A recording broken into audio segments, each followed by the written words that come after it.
Alright guys, or I'll be right afterward back. from a heart complication. My anxiety once had I me wait today, terrible I'll to be me, playing I Grim was mean Reaper. to everyone. Right. I never did what was expected of me at school or at home, and nobody even tried to make me because they knew I was sick.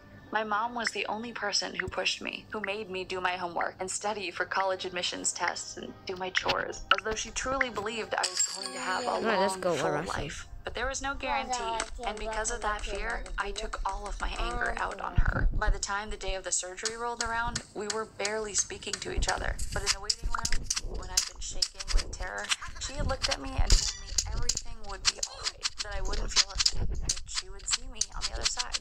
I'd wanted to tell her that I loved her, but I was too afraid and angry, irrationally angry, as though she was the one who was making me do this. The nurse had taken me back to the operating room before I could get the words out. Remembering that now, I knew that I had to live. I had to live so that I could tell her I loved her and that I was sorry. I looked down at my body lying on that table and I concentrated with all my might. Move your hand, I told myself. You have to move your hand. It wasn't working. I saw the body on the table as though from a great distance. I could sort of remember what it felt like to struggle to breathe. Did you get anything? To feel the scalpel ripping into my body. But don't get the iron at the base. Let's play the generator. It would be so easy to just... If you do it, I am going to punch you in the face. Then my hand twitched. Once, twice, 3 times.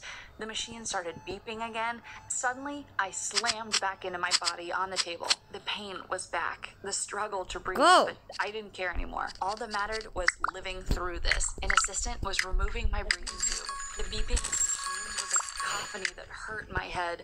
I could hear people saying, "She's awake and we have to get her back under." They had figured it out. Someone was talking to me, saying my name, telling me to try to stay calm, that I would sleep in a moment. I was still terrified. What if the anesthesia didn't work again? Or what if I did go back to sleep, but I never woke up? Blackness edged my vision again, but this time I let it take me. When I woke up again, everything was fuzzy. It took me a moment to realize where I was, and when I did, I panicked, thrashing on the bed, afraid that I was still being cut into. A nurse came and calmed me down, and then a surgeon came in. I was awake. Wait, split the generator. She looked at me with tears in her eyes and said how sorry she was that this happened to me. She said it was very, very rare and that I was one of the unlucky ones. I didn't know what else to say. In some ways, I did feel like one of the unlucky ones, but at the same time, I was incredibly lucky to have survived. Tears welled in my eyes, then started sliding down my cheeks. Oh my god, I just got a tactical crossbow. And afraid until a face appeared in the doorway. The one face that I desperately wanted to see. My mom. She hurried to my bedside and asked me what had happened. I just held on to her and told her that I loved her and was sorry for all the times that I'd hurt her. She said it's okay, that none of that mattered, that she loved me so much. Then I took a deep breath and started to tell her what it was. The recovery from the surgery was long, but I'm doing okay now. I still have PTSD from my ordeal. Some nights I wake up in a panic, thinking I can't move, that I'm back on the operating table with a scalpel about to slice me open. Sometimes my body won't move, or my voice won't work, even though I'm not under the influence of a paralytic. It's like the memories are so strong, they can freeze up my body again. But my mom has been wonderful through it all, helping me through it. I realize now how grateful I should have been for her all along. After all, it was her strength that gave me the strength to survive. Let's go, I killed him. What do you think of my story? Please leave your comments below, and don't forget to like and subscribe for more.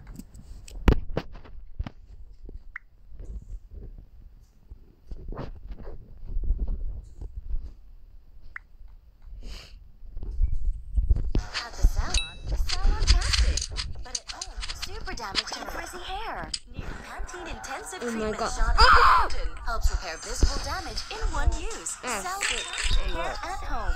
New Pantene. New Pantene for up to 2 times less hair fall.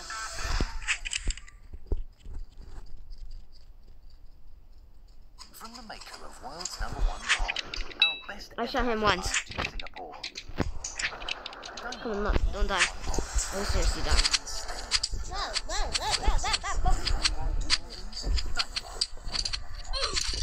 Yes, I got one. 87 are you? I ran as fast as I could. Every inch of my body was shaking. I was so scared. How could I be so stupid? How could I let this happen to myself? ducked down in the plants, terrified. What if they caught me? What would they do to me now that I knew the truth? Just the thought of it made me want to throw up. I could see their flashlights looking for me. With shaking hands, I started to dial 911 on the phone. If something happened to me now, no one would know where I went. The phone started to ring just as their flashlights got closer and closer. I held my breath as the 911 operator picked up. How was I going to get out of this? Every step they inched closer and closer.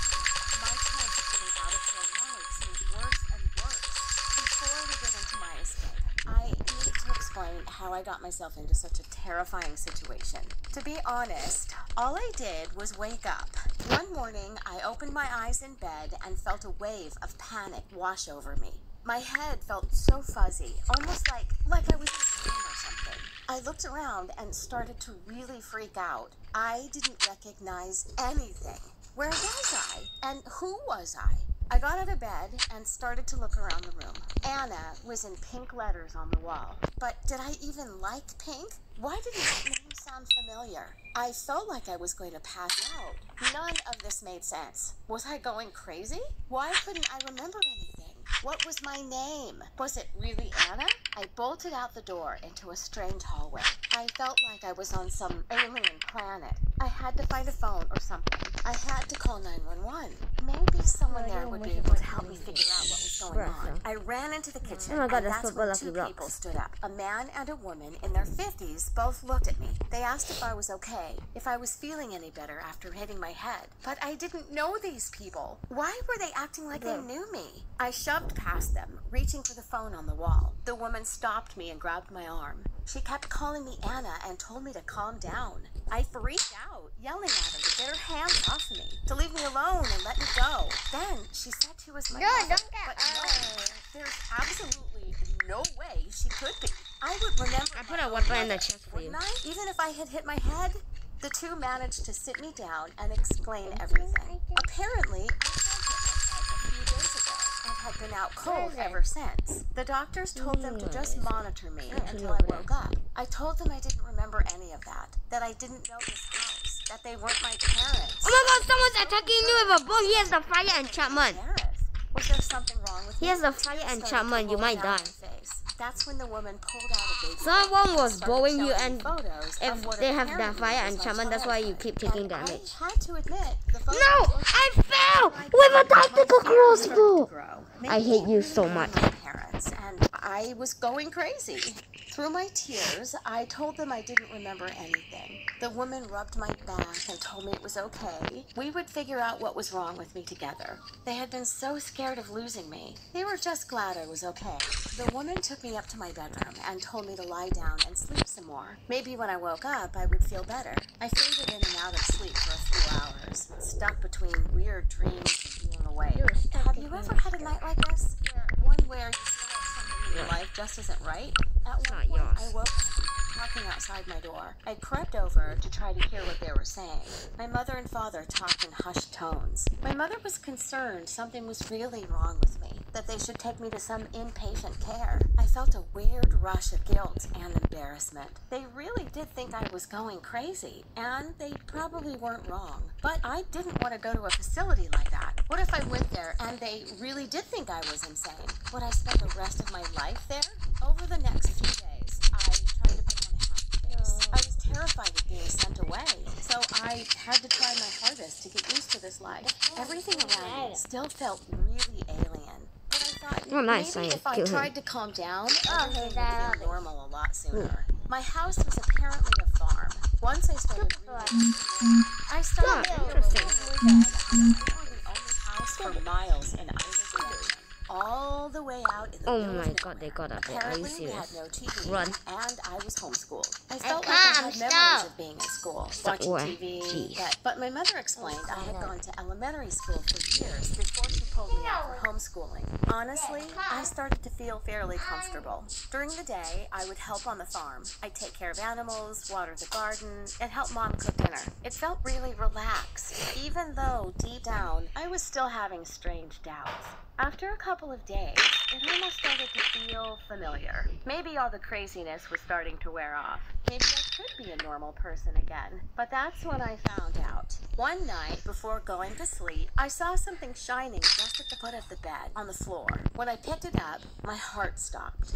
It was a shiny gold necklace with a monogrammed D on it. Where could this possibly have come from? Did I have a friend I didn't remember? Had someone else been in here? And if it was mine, what was the letter for? I thought about asking my mom, but maybe it was better if I kept this as my little secret and investigated myself. A few nights later, at dinner, there was a knock at a door. My mom and dad both looked really alarmed. When they looked out front, there was a police car. Why were the police here? I was about to ask when my mom ushered me upstairs. I tried to listen as best as I could, and that's when I heard the word missing. Were they looking for a missing person? I felt a lump in my throat. Was I the missing person? Is that why I felt so out of place here? That night, I laid in bed, staring at the ceiling for a long time. Maybe I was just being paranoid again. My mom had said herself I had shown signs of paranoia. And these people, they had been so nice to me. If I was really the missing person, why would they take such good care of me? Maybe if I found something to calm myself down, I would feel better. If I could just find my birth certificate or something. I tiptoed down over the stairs. I felt like I was doing something really wrong. They had taken care of me. Shouldn't I trust them? I looked through all the drawers in the house, trying desperately to find anything that would calm me down. But it's like none of our family documents were anywhere. They had to be tucked away somewhere. But where could that possibly be? I took a step in the office, and the wooden plank under me seemed to move. I lifted it up to find an entire box of documents underneath. Finally, maybe there would be something in here that would help. When I lifted the first thing out of that box, my heart stopped. It was a school ID with the name Daria on it, and it was a photo of me, as clear as day. I couldn't breathe. I could hardly even think. Where had this come from? I looked even closer at the photo and realized I was wearing a necklace. The same necklace that I had found at the foot of my bed. My hands started to shake. I had to keep looking in the box. I had to get to the bottom of this. The next thing I pulled out was even more horrifying. It was an obituary, followed by a death certificate for a girl named Anna. She had died when I was 12 after a fall from the loft in the barn where she hit her head. I started to hyperventilate. Were they pretending that I was their daughter? Had they kidnapped me just so they could pretend Anna was still alive? I had to get out of there. I tried to put the plank back, just as I heard footsteps come down the stairs. I had to be fast. I scrambled to try and put it away, but whoever was walking definitely heard me. I bolted through the window, realizing it was my only escape. I grabbed the cell phone that was sitting on the desk and opened the window just as the woman opened the door. She froze, shocked. I told her I knew the truth. I jumped out the window and took off running. I felt like my whole body was on fire. I ran as fast as I could, but where on earth did I think I was going? There wasn't anyone for miles. I knew that, and they knew that. In the distance, I saw them both rush out of the house. I ducked into the rows of corn stalks, my heart pounding out of my chest. I had to get out of this. If something happened to me, if they got a hold of me, my real parents would have no idea what happened to me. Tears started to spill down my face as I rushed deeper and deeper into the corn. I could hear their footsteps and see their flashlights as they hurried after me. With hands shaking, I dialed 911. I had to get the police here. It was the only way I was going to be able to survive. It was really my only way out. I listened to the phone ring, holding my breath. That's when I saw the lights getting closer and closer. They were only a few feet away. If I talked to the police, surely they would hear me. The operator picked up, asking what my emergency was. I stayed silent, trying not to move. The operator asked again and again if I had an emergency. Then, she asked if there was a reason I couldn't speak. If there was, I should press 1. I tried to hide the light from the phone as I pressed the button. She asked if I was in danger, and again, I pressed the button. I was so afraid they would see. I was afraid I would never see my family again. The operator told me the police were on the way, and I felt a rush of relief. That's when the man found me with his flashlight. I ran as dashing through the corn, trying desperately to stay away. If I have could just 16 lead them to the emeralds. house, maybe the police would be here by the time we got there. I couldn't even breathe anymore. The air in my lungs felt like fire. My legs felt like rubber. But this couldn't be the end. I broke out of the cornfield and found myself bathed in the red and blue light of a police car. I fell on the ground crying as the police cuffed the man and woman. Their eyes nearly burned a hole through me as they were put in the back of the car. The police officers ran to me, their eyes as big as an owl. I had been missing for 3 months. They had no idea if they were ever going to find me. Once I got to the station, I was reunited with my real mother and father. It was like everything clicked for me. I still didn't remember my old life, but I felt like this was finally done. I'm working every day to get my memory back, and I did end up going to a facility where I'm getting counseling that is really helping. What? I'm so happy. I gotta go Art back. competition. Candidates were required to draw with a blindfold on, and the person who wins will get $100,000. I have always been good at drawing, and Yeah, 'cause because I'm of the my Grim special Reaper. power, Okay, oh my God. I knew I could see through the Can I find him? blindfolds. Please. So obviously, I'm I the Grim applied for the Reaper, okay. competition and went to the audition. Stop walking around A like man a named moron. James was conducting it and told us that he will select 10 candidates who will battle it out for the reward.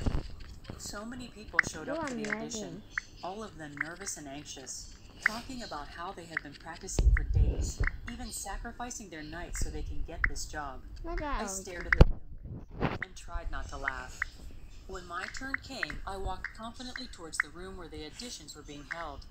James and 2 other men were sitting there to judge. They asked me for my name and instructed me to put the blindfold on.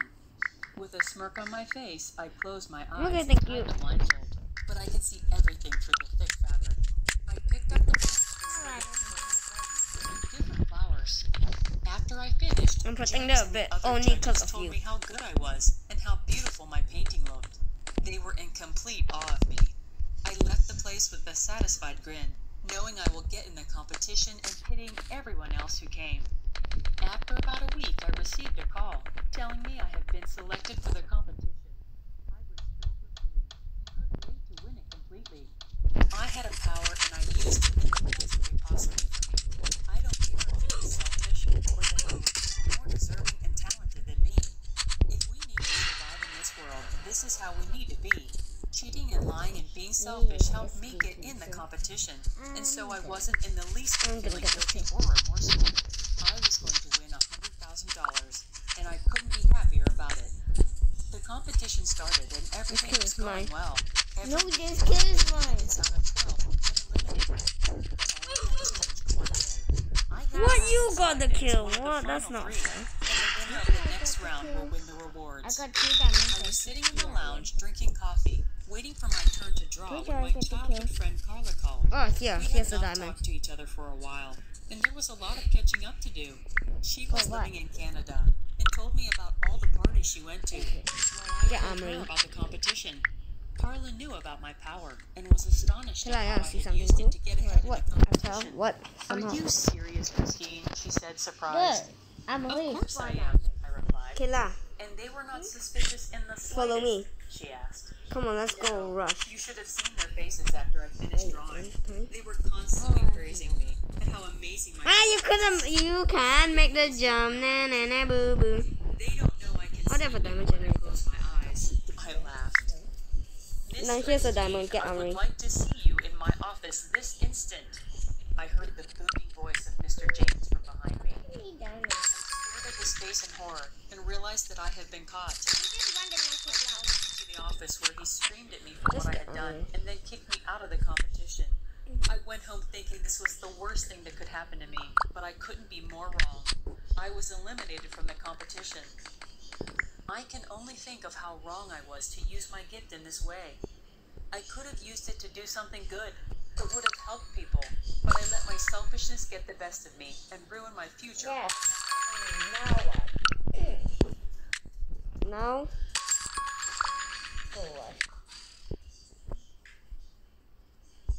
Get Amory again. Start selling online with Shopify. The e-commerce Get platform damage. is trusted by over 1 million businesses worldwide. Build your online store without any coding or design. good and so much. He has 2 diamonds. I dropped it at their base. Instantly accept all major payment methods. Grow your business online with Bro, I just died. you find customers, drive sales, manage your day-to-day. Starting at $29 per month.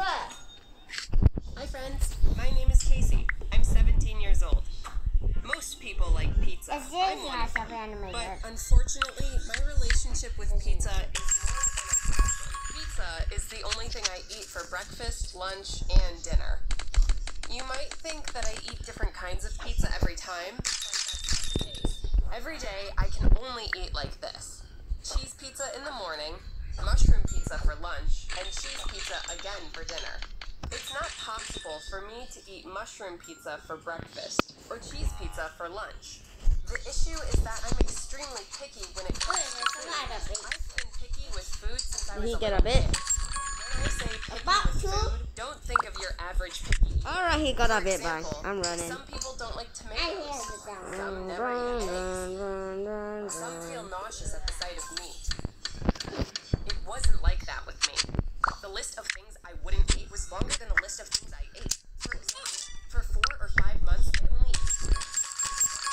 I would suddenly quit and start eating only bread with jam. I wouldn't eat anything else when going through these phases. I preferred to eat only what I liked, and I kept eating only that thing until I got bored. My mom says I got this trait from my grandfather. I never met him since he died before I was born. My mom and I fight a lot about food. It was during one of our fights that she told me, in tears, about her father, my grandfather. Your grandfather was just like you. He even hid this habit of his so he wouldn't set a bad example for us. I don't remember him eating together with us, ever. Even if he sat with us. Oh my god, he has 50. He took 50 health. You enjoy your food. He's about to die. Yes, yes. He was able to be very